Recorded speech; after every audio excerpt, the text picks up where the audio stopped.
Hey, you guys, welcome back to the channel. My name is Steven, accompanied by Queen Taylor, and our friends over at Regeneration Nation TV recently did this video on their reaction channel. Mike and Jess, big fans, big friends. I don't know why we're big friends. We're big friends. We're friends. And I saw them do this reaction. I saw it pop up across, our feed, and I was like, what the hell are they doing? Like, there's no effing way Mike has not heard of Metallica Enter Sandman. So I texted him, I put him on blast, and he was like, yeah, man, I've heard of it, of course, but I've never seen this video. Have you seen this video? I was like, no, what's the significance about it? He's like, listen here, buddy. Listen here, big friend. Listen here, big friend. There was I think like 1.5 million people in the audience. And I was like, OSHA regulations. Like, what safety precautions were used? He was like, you just got to watch the video, man.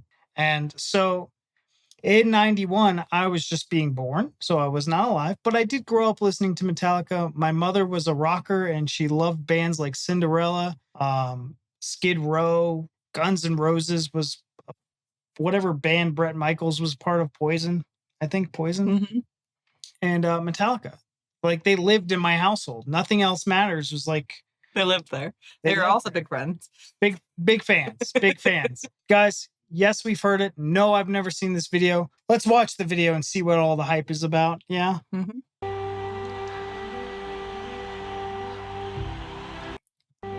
Oh, sorry. Crap internet. Wow.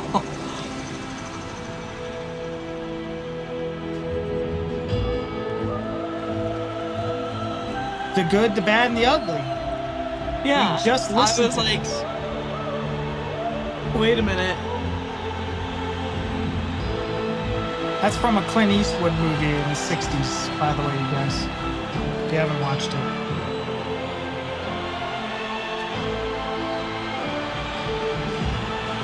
Is that a Confederate flag out there? I couldn't see it.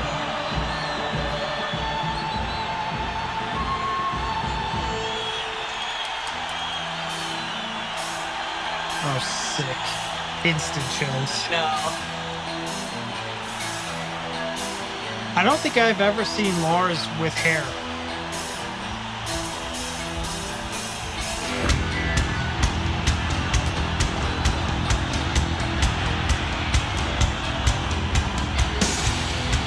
Oh my god, look at all those people.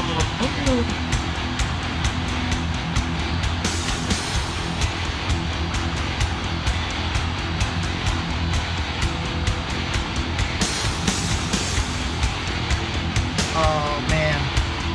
Let's back it up a little bit because I really... Oh.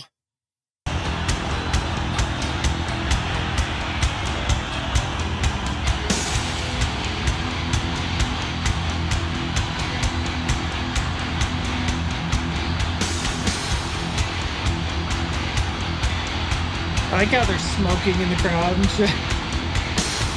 There's a lot going on.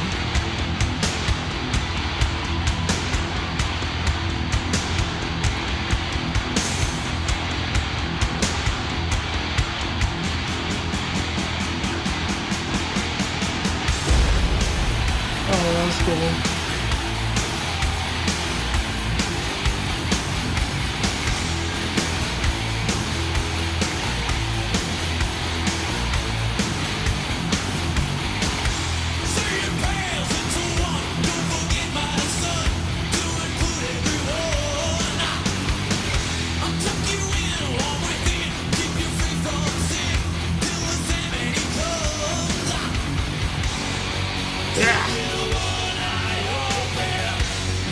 This would be so fun to be at. Yeah.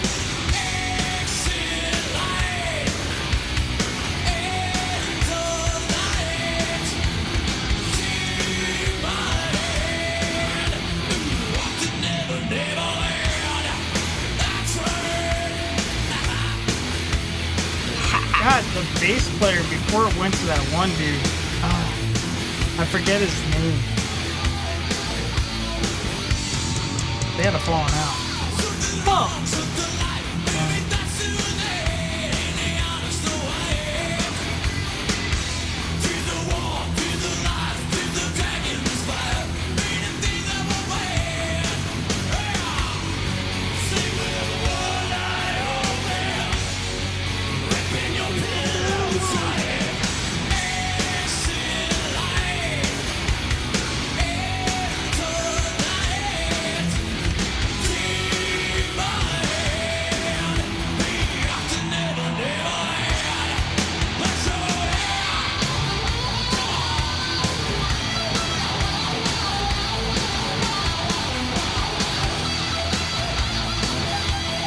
can't remember. Kirk Hammett on guitar, or was that the bass player? I get those two mixed up.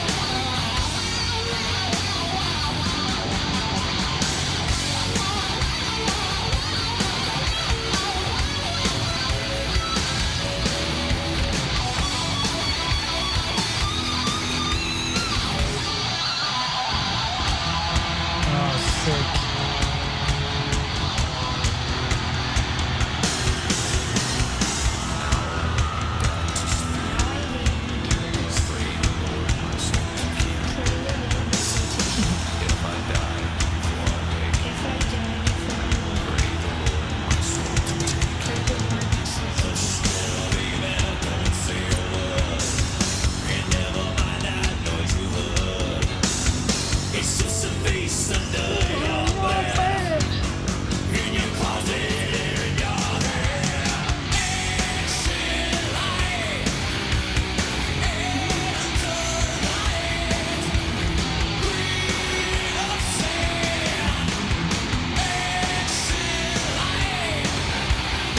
I seen somebody in the crowd in a suit. You know what?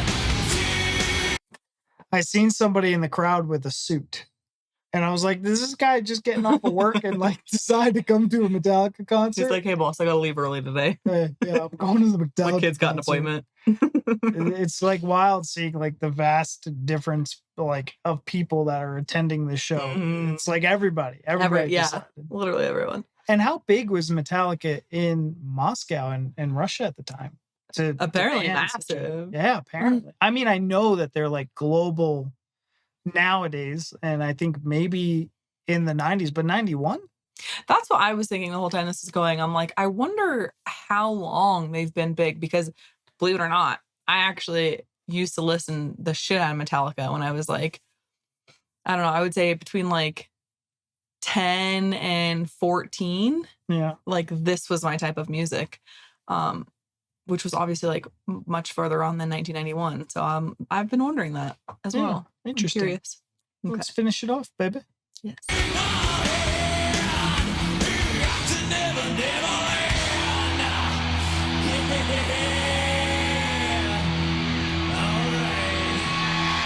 All right. There's like helicopters.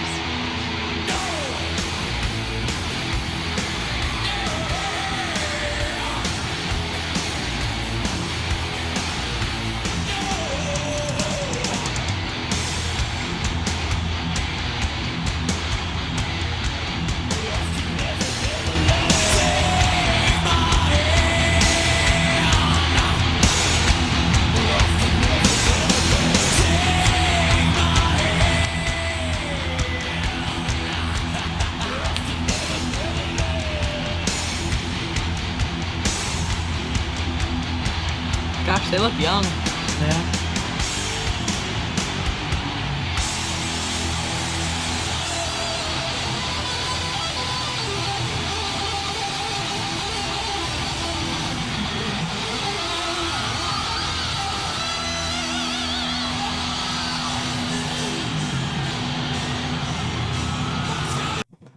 That's sick. Oh. All right, baby. As the Metallica fan that you are, what did you think? I loved it. I mean, I really liked the song. I lost some of the lyrics. You know, I used to listen to this a ton and I could sing word for word, and I'm not able to do that anymore. Yeah. But it's still really enjoyable and it was really fun. You know, I'm a sucker for, that's why I like lives and stuff like that, is because I love to see the crowd. Like going to concerts is one of my favorite things ever. I think it's just, there's something like so cool about it. You just, I don't know, it's like a whole experience in itself, you know, being there with all these other fans of the artist. When the artist stops singing and the fans take over, like it gives me chills all the time. I love it so much. And so this was really cool to see so many people there. Like I said, they just look like little ants because there's just so many packed into this space. It was really fun. And I think obviously this was a long time ago.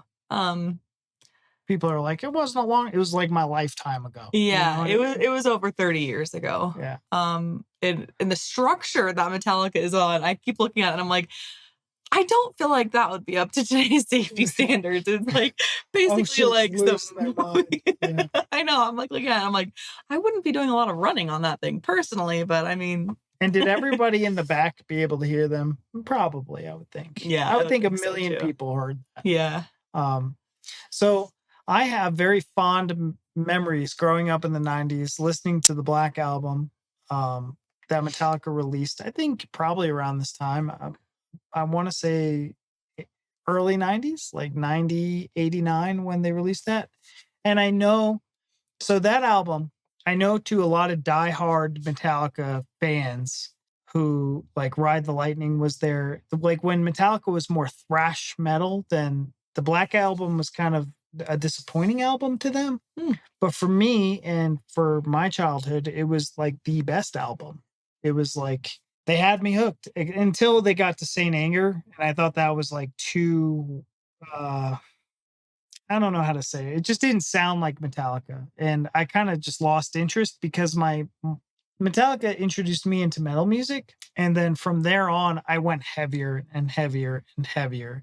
It started out with like Killswitch Engage and Mudvayne, and then it just I used to listen to Mudvayne. I know it's weird. Yeah. Now I'm like, I don't like metal, but like I listened to metal back in the day. I like thoroughly enjoyed it.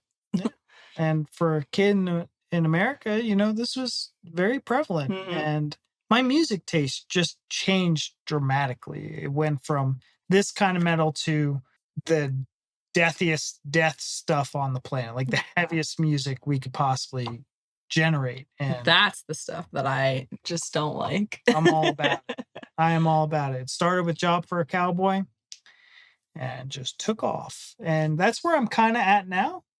I still don't I don't go back and listen to metal music that often. I really stick to my calming, peaceful, good death metal. But yeah, very calming and peaceful. Yeah, very good. And you actually nice and relaxing. I mean, when we went to that Brand of Sacrifice show, I mean, that was deathcore. That was good. I mean, it was fine. Ain't no Metallica, that's for sure. I like We Came as Romans. Yeah. More. Brand of Sacrifice was a little bit too. It was good, but it was a little much for me. It was fine for a concert, but it's not something I would be like, I want to go to this. Like, I wanted to surprise you and take you, like get you tickets to go. But it's not something that I would be like, oh, that was fun. Let's do it again. And I remember liking Metallica enough that at one point I did know all the band members' names. I know James, I know Kirk, I know Lars, and I think Kirk's the guitar player, but I don't remember. So that guy that's the bass player that we're seeing, he left the band and it was kind of contentious. I remember watching a documentary about it and they were just like beefing. And I remember that Dave Mustaine was once a guitar player in the band back in the 80s when they were thrash, and that's still contentious to this day. So I don't really, and maybe that's just like the fans going back and forth. But I will say it was nice listening to this back then, because I don't think you can really get a Metallica at their prime anymore. You know, you probably, everybody's like, oh yeah, they're still great. No, man, Lars had hair, right? And Gosh, they were just sounding awesome, like back in their youth when shit was real. And that was nice. So that was a nice take listening to the song from them back then. I also feel like with crowds this size, like that's gotta pump you up as a band. Oh yeah. Like if you go out there and there's like 200 people, you're like, all right, let's go. You know, you're doing something you enjoy. It's one thing. You go out there and you see this many people, you're like, you're putting on your best performance of your lifetime. Of your lifetime. And I felt that. Yeah. I felt that way. Anyways, that's been a 10-minute tangent. So thank you guys for sticking around if you've been here this long. Thank you guys. I mean, that's why I go on these tangents. No one's watching this long. Okay. This is just for me. But anyways, we're gone. Bye, guys. Bye.